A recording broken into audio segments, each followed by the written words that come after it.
नमस्कार, मैं नरेश शौकीन।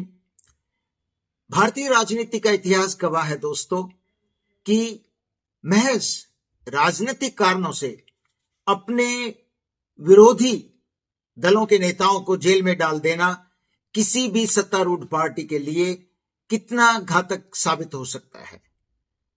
आजाद भारत की राजनीति में कई बार ऐसे मौके आए हैं जब सत्तारूढ़ दल ने किसी बड़े विपक्षी नेता को जेल में डाला और उसका ये फैसला सत्तारूढ़ दल पे जबरदस्त तरीके से बैकफायर हुआ।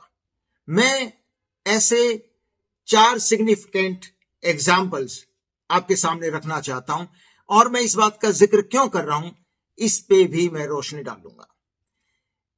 इमरजेंसी के टाइम की बात करते हैं। इंदिरा गांधी ने 1975 में इमरजेंसी लगाई और देश के तमाम बड़े नेताओं को, विपक्षी नेताओं को 18 महीने तक जेल में डाल दिया। उसका परिणाम क्या हुआ?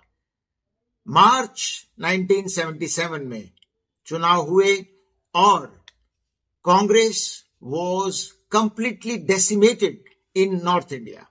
उत्तर भारत में कांग्रेस पूरी तरह से साफ हो गई, यहां तक कि श्रीमती इंदिरा गांधी और उनके पुत्र संजय गांधी वो भी उत्तर प्रदेश से चुनाव हार गए थे। जनता पार्टी आई। जनता पार्टी ने एक गलती ये की कि उसने इंदिरा गांधी को जेल में डाल दिया, अरेस्ट कर लिया और उसी दिन से राजनीतिक एक्सपर्ट्स ये मानते हैं कि श्रीमती इंदिरा गांधी का राजनीति में कमबैक शुरू हो गया था। और 1980 में आपको पता है कि पूरी तरह से कांग्रेस को बहुमत मिला और जनता पार्टी सत्ता से बाहर हो गई। उसके बाद आप आइए 1990 में श्री लाल कृष्ण आडवाणी रथ यात्रा निकाल रहे थे सोमनाथ से राम मंदिर आंदोलन के लिए, और लालू प्रसाद यादव जो बिहार के सीएम थे, उन्होंने 1990 में श्री आडवाणी को अरेस्ट किया और द रेस्ट इज हिस्ट्री।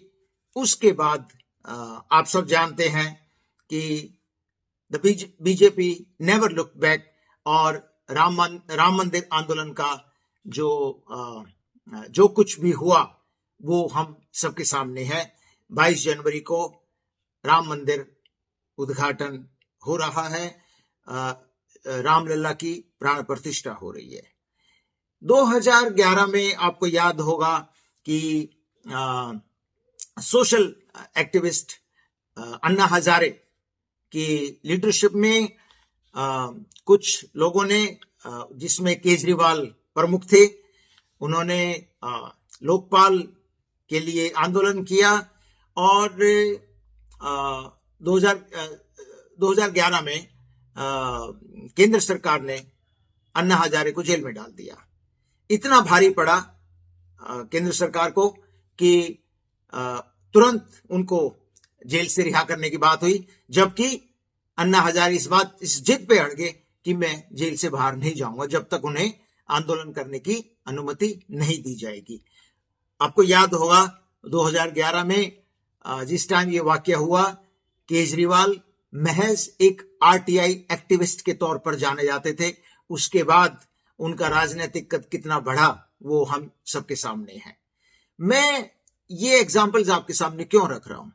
क्योंकि जो लेटेस्ट एपिसोड हुआ है इसी तरह का, वो असम में हुआ है, जहां के जो सीएम है हेमंत बिस्वा शर्मा, उन्होंने अभी 2 दिन पहले राहुल गांधी को ये धमकी दी है कि उनकी भारत जोड़ो न्याय यात्रा अगर गुवाहाटी शहर से निकली तो वो उन्हें लोकसभा इलेक्शंस के बाद अरेस्ट कर लेंगे। अभी नहीं अरेस्ट करेंगे, लोकसभा इलेक्शंस के बाद अरेस्ट कर लेंगे। क्यों लोकसभा इलेक्शंस के बाद? क्यों अभी क्यों नहीं? Because Hemant Biswa Sharma is a smart politician. वो राजनीति कर रहे थे।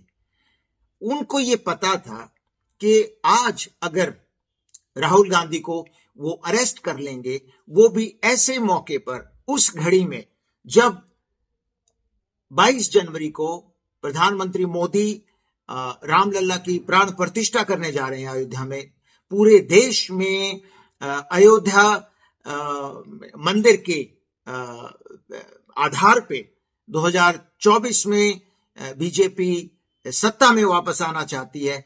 ऐसे मौके पर राहुल गांधी को अरेस्ट करके वो उन्हें एक तरह से पॉलिटिकल मार्टर यानी कि राजनीतिक शहीद बना देंगे, जिससे पूरा फोकस राहुल गांधी की न्याय यात्रा और कांग्रेस पे आ जाएगा।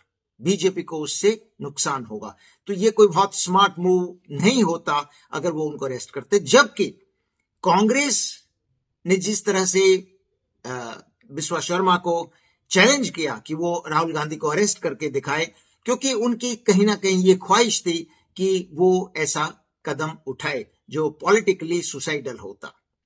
दूसरा कारण जो पॉलिटिकल एक्सपर्ट्स ये मानते हैं कि बिस्वा शर्मा ने ये धमकी देकर बीजेपी आला कमान को ये जताने की कोशिश की है कि जो हिमंता बिस्वा शर्मा कभी राहुल गांधी के बहुत करीबी थे, उनके भरोसेमंद थे, और जो कभी कट्टर कांग्रेसी थे यानी कि 2015 तक, वो आज हिंदुत्व राजनीति के सबसे बड़े पोस्टर बॉय हैं। एक संदेश वो भाजपा आला कमान को देना चाहते थे।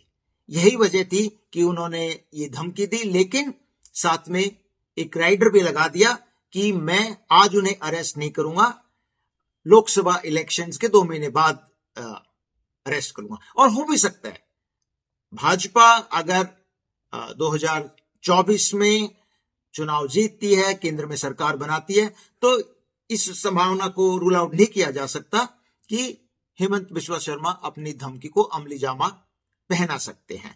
लेकिन आज वो एक सिर्फ पॉलिटिकल मैसेज देने की कोशिश थी। एक और वजह जो जुबानी जंग राहुल गांधी और असम के सीएम के बीच में चल रही है, वो सिर्फ महज राजनीतिक जुबानी जंग नहीं है, बल्कि कहीं ना कहीं उन दोनों के बीच में जो म्यूचुअल हेट्रेड है, जो एक तरह से पॉलिटिकल हेट्रेड है दोनों के बीच में, उसको भी दर्शाता है। मैं आपसे गुजारिश करना चाहूंगा कि अगर आपको मेरी वीडियो पसंद आए तो please like and subscribe my YouTube channel. नमस्कार।